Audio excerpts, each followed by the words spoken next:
पढ़ेंगे ईथरनेट के बारे में। तो ईथरनेट क्या होता है? बेसिकली हमें ये प्रोवाइड करता है वायर डेटा ट्रांसमिशन इन लैन। लैन यानी कि लोकल एरिया नेटवर्क में जो डेटा ट्रांसमिशन होता है through wires, through a cable, वो हमें ईथरनेट प्रोवाइड करता है। उन केबल्स को हम ईथरनेट केबल्स बोलते हैं। अब जब डेटा ईथरनेट केबल में फ्लो कर रहा है तो वो किस टाइप से फ्लो करता है ये हम इस पूरे वीडियो में देखेंगे। तो सबसे पहले ये जो है ये हमारे एक तरीके से फ्रेम फॉर्मेट इसको हम बोल सकते हैं कि डेटा किस टाइप से, ये पूरा का पूरा फ्रेम होता है, इसमें ही हमारा डेटा प्रेजेंट होता है, इसी फ्रेम में ही डेटा जो होता है ट्रांसमिट होता है लैन में। तो सबसे पहला जो हमारे पास इसमें फील्ड होती है वो होती है प्रीएम्बल, जिसका साइज होता है 7 बाइट्स। एसएफडी यानी कि स्टार्टिंग फ्रेम डेलिमीटर, इसका साइज होता है 1 बाइट। सोर्स एड्रेस 6 बाइट्स का होता है, सिमिलरली डेस्टिनेशन एड्रेस भी 6 बाइट्स का होता है। लेंथ फील्ड जो होती है वो 2 बाइट्स की होती है। डेटा एक मैक्सिमम, उसकी हमारे पास एक मिनिमम टू मैक्सिमम लिमिट होती है, वो हम आगे देखेंगे। एंड जो हमारे पास सीआरसी होता है वो हो जाता है हमारे पास 4 बाइट्स का। जो ये पूरा का पूरा हमारा लेंथ तक का पोर्शन है इसको हम हेडर बोलते हैं, एंड ये जो बचा हुआ पोर्शन है इसको हम टेल बोलते हैं। अब हेडर प्लस टेल इन दोनों को जब हम कंबाइन कर रहे हैं अभी, तो हमारे पास टोटल साइज जो है वो आता है 26 बाइट्स। इसमें हम आगे डेटा ऐड करते हैं तो ये साइज वैरी करता है।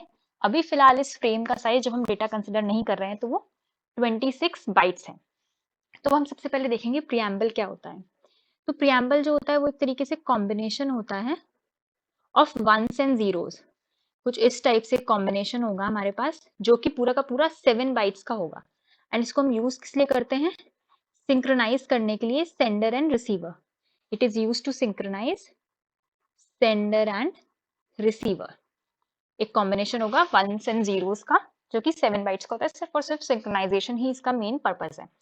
सेकेंड हमारे पास आता है एसएफडी, जिसे हम स्टार्टिंग फ्रेम डेलीमीटर बोलते हैं। ये क्या होता है? फिक्स्ड होता है एंड ये होता है 1 0 1 0 1 0 एंड 1 1। ये यही फिक्स्ड होता है हमारे पास, एक तरीके से स्टैंडर्ड है। एंड ये हमें बताता है कि हमारा फ्रेम जो है that our frame is started. ये हमारा फ्रेम स्टार्ट हो चुका है। इसके बाद हमें proper source address and destination address सारा का सारा डेटा मिलने वाला है। तो सोर्स एड्रेस में ऑब्वियसली डेटा जहां से आ रहा है, सेंडर का एक तरीके से हम बोल देंगे कि मैक एड्रेस यहाँ पे होता है। मैक या फिर इसे हम बोल सकते हैं कि सेंडर का एक तरीके से फिजिकल एड्रेस जो है वो इसमें प्रेजेंट होता है। सिमिलरली जो डेस्टिनेशन एड्रेस है वो रिसीवर का मैक एड्रेस होगा।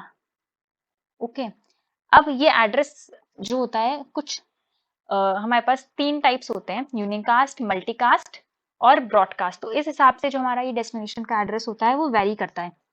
हमने देखा था हमारे पास जो एड्रेस होता है वो 6 बाइट्स का होता है। लेट्स से ये 1 byte, second, third, fourth, fifth, sixth, ये हमारे पास 6 बाइट्स हो गई। यानी कि सब में 8 बिट्स होंगी इन सारे 6 पोर्शंस में, एक तरीके से हम बोल सकते हैं। अगर हमारा फर्स्ट ऑक्टेट जो है उसकी लास्ट बिट अगर 0 है तो हम बोलेंगे कि हमारा जो डेटा है वो यूनिकास्ट होगा। हमारा जो एड्रेस है वो यूनिकास्ट डेस्टिनेशन एड्रेस है अगर यहाँ पे 0 है। अगर ये जो लास्ट बिट आएगी इस फर्स्ट ऑक्टेट की वो 1 है, यानी कि ये मल्टीकास्ट डेस्टिनेशन एड्रेस है। मल्टीकास्ट यानी मल्टीपल डिवाइसेस को ये डेटा भेजा जा रहा है, यूनिकास्ट मतलब सिर्फ एक डिवाइस को भेजा जा रहा है। एंड अगर सारी की सारी हमारे पास 48 बिट्स जो हैं वो 1 है तो ये हमारा ब्रॉडकास्ट हो जाता है। यानी जितनी भी डिवाइसेस प्रेजेंट है, सिर्फ एक दो नहीं, जितनी भी डिवाइसेस प्रेजेंट है उन सब में ये जो हमारा फ्रेम है, ये डेटा है वो जाएगा। तो ये अगर हमें सारी की सारी बिट्स 1 होंगी तो हमारा ब्रॉडकास्ट डेस्टिनेशन एड्रेस हो जाएगा। अब नेक्स्ट आता है हमारे पास लेंथ। तो जो हमारी लेंथ होती है वो हमने देखा था 2 बाइट्स की होती है, दैट इज 16 बिट्स। और ये हमें टोटल लेंथ देती है, total length of frame including both header and tail, including header and tail. तो ये हमें लेंथ प्रोवाइड करती है। अब जो डेटा हमने देखा था कि हमारा जो कुछ ऐसे साइज होता है, जो मिनिमम साइज होता है हमारे पास डेटा का वो हो जाता है 46 बाइट्स एंड मैक्सिमम साइज हो जाता है वो हो जाता है हमारे पास 1500 बाइट्स, यानी ये हमारी रेंज है जिसमें हम डेटा भेज सकते हैं, यानी मिनिमम इतना तो डेटा होना ही चाहिए, जो कि एक तरीके से हमारे लिए ड्रॉबैक होगा, हम आगे देखेंगे क्यों। अब इस वजह से जो हमारा पूरा फ्रेम का साइज होता है, फ्रेम का मिनिमम साइज हो जाएगा इस वजह से हमारे पास 46 बाइट्स, मतलब डेटा का साइज 46 बाइट था, ये प्लस 26 बाइट्स, हमने फ्रेम देखा ही था, तो ये हो जाएगा हमारे पास 72 बाइट्स। और जो इसका मैक्सिमम साइज सिमिलरली हो जाएगा वो कितना हो जाएगा 1500 बाइट्स प्लस 26 बाइट्स तो कॉमन था, वो हो जाएगा हमारे पास 1526 बाइट्स। तो इस तरीके से फ्रेम का साइज और ये डेटा का साइज होता है। अब सीआरसी क्या होता है, जो यहाँ पे एरर कंट्रोल मेथड होता है वो हम साइक्लिक रिडंडेंसी चेक यूज करते हैं सीआरसी, तो वो इस तरीके से एरर डिटेक्शन के लिए यूज होता है। अब कुछ प्रॉपर्टीज देखते हैं हम ईथरनेट की। तो ईथरनेट जो होता है मेजरली वो बस टोपोलॉजी यूज करता है, यहाँ पे कोई भी मेथड नहीं होता है एक्नॉलेजमेंट का, और ये CSMA CD को यूज करता है as it's access control method. Manchester encoding use होती है, एंड यहाँ पे कोई भी ऐसा प्रायोरिटी का मैकेनिज्म नहीं होता है। अब जो डेटा रेट होता है, इसमें 3 डेटा रेट्स हमारे पास होते हैं।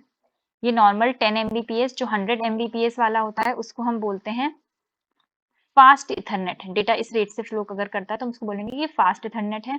और अगर 1 Gbps की स्पीड से जा रहा है तो इसको हम बोलते हैं गीगाबिट ईथरनेट।